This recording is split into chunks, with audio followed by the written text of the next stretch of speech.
Hello, this is Matt Russell from the Daily FX Education team, and what I wanted to discuss today is two separate ways that I apply Elliott wave to my own trading. Now, I'm certainly not an expert in Elliott wave analysis, but there are a few basic concepts that many traders can apply to their trading without being an expert.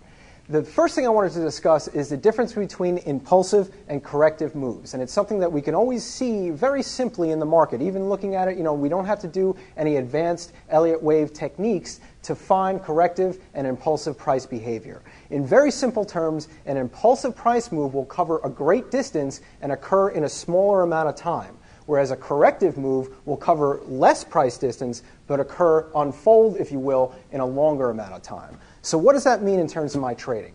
Let's say we're right here. We open the chart, it's a Monday morning, we're looking for trade ideas. And I could see that the market has formed sort of a range, so maybe there's a range-bound trade here.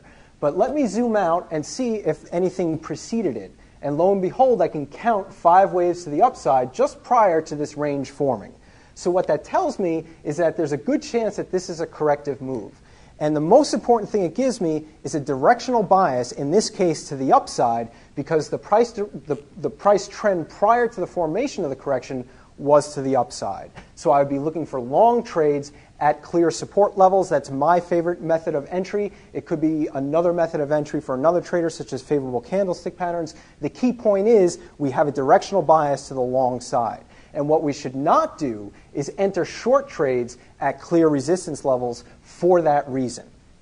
The second way that I like to apply Elliott wave to my own trading is in terms of basic chart patterns. One of my favorite chart patterns is double bottoms, not because they're very reliable, but because of the favorable risk-to-reward ratios they can generate.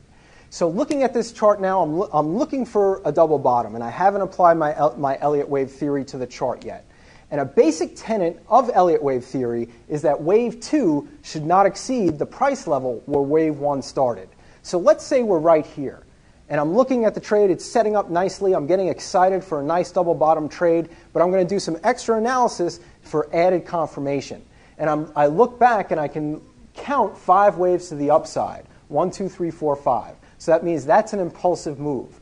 And this could be a corrective move, but the key point is here that it's not, in terms of timing, here this was an obvious corrective move. In this case, this is taking the same amount of time that the impulsive move took. And again, things aren't going to be as clean. This is more of a real-life example of what you will see in real-life trading.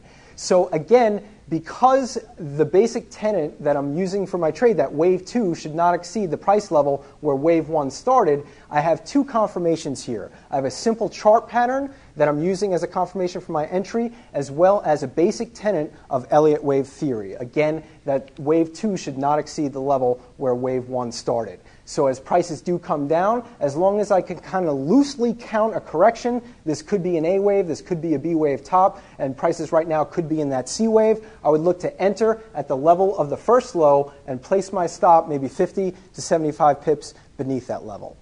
Again, my name is Matt Russell from the Daily FX Education team. Thank you for listening.